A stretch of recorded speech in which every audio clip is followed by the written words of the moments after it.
All right, today I want to talk to you about how do you keep your punch list small? What's a punch list? A punch list is effectively you finish a project and you do a final walkthrough and you're dealing with little things. Now, the problem with punch lists is a lot of times if you don't keep tabs on the project closely as you go, that punch list can get kind of big. Or what happens a lot of times is you're like, oh, we'll just deal with it later. Oh, we'll just deal with it later. Oh, and you kick the can down the road, and next thing you know, your punch list is 30 items long. And when this happens, your subcontractors can get a little bit frustrated with you because instead of coming to bat to handle a few little things, now you've got like 3 days of work. Okay, that's not a fun place to be. So how do you handle this? Very simple.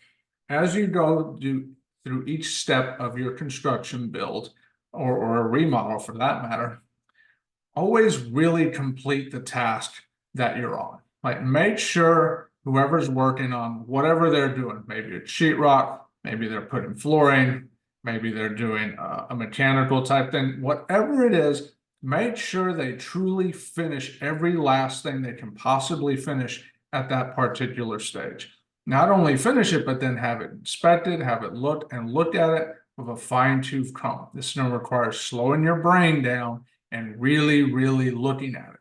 Now, don't be surprised if some subs say, well, we'll just do that later when we come back. The problem is when they come back, there's usually something else.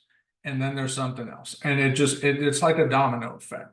It's much easier, even if it's slightly uncomfortable, to push people to complete tasks completely and thoroughly at the particular stage they're at in a high level of detail.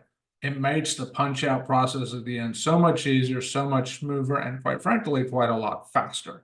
Okay, it's well known that the hardest part of projects is usually the very end, and this is a big part of it because those last few little things just seem to go on and on and on. A lot of it can be handled up front. So be super thorough, take your time inspecting it, get a third-party inspector if need be, and make sure at each stage, whatever contractor's doing, whatever they're doing, they finish completely, and thoroughly.